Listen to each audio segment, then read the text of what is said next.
65 years have passed since the Korean War ended with an armistice agreement in 1953. And this year, the two Koreas hope to strike an end to the decades-long war. And South Korea is firm to declare an end to it within this year, but North Korea and the U.S. seem to have differing views on whether nuclear disarmament has to come first. And our Oh Jung-hee has more on how the parties can work towards ending the war and whether that could help speed up Pyongyang's denuclearization. The Korean War ended with an armistice agreement in 1953, and since then, Korea remains the only divided nation in the world. The people of the two Koreas live facing each other over a heavily militarized border. It's not a complete peace on the Korean peninsula, but a temporary ceasefire continuing for over 6 decades. 65 years have passed since the 1953 armistice agreement, and the two Koreas are moving to formally end that decades-long war.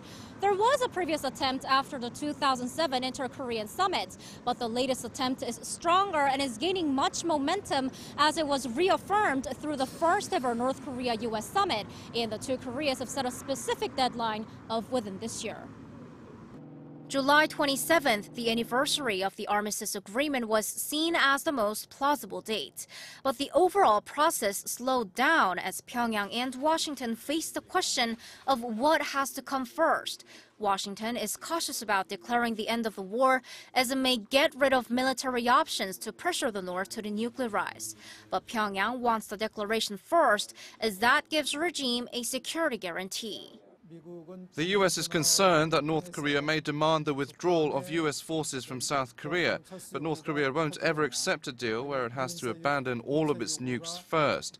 Seoul should call on North Korea to come up with a detailed denuclearization schedule while speaking to the U.S. about how they'll reward the regime throughout the process. And the declaration on ending the war should cover denuclearization as well to satisfy Washington.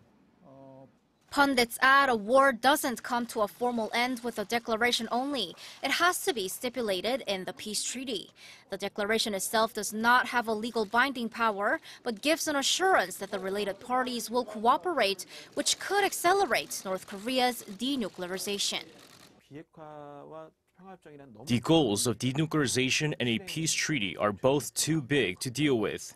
It's difficult to decide which has to be done first. The reason why the Panmunjom Declaration stipulated declaring an end to the Korean War within this year was to give North Korea an assurance as soon as possible that South Korea and the U.S. are taking confidence-building measures on their part.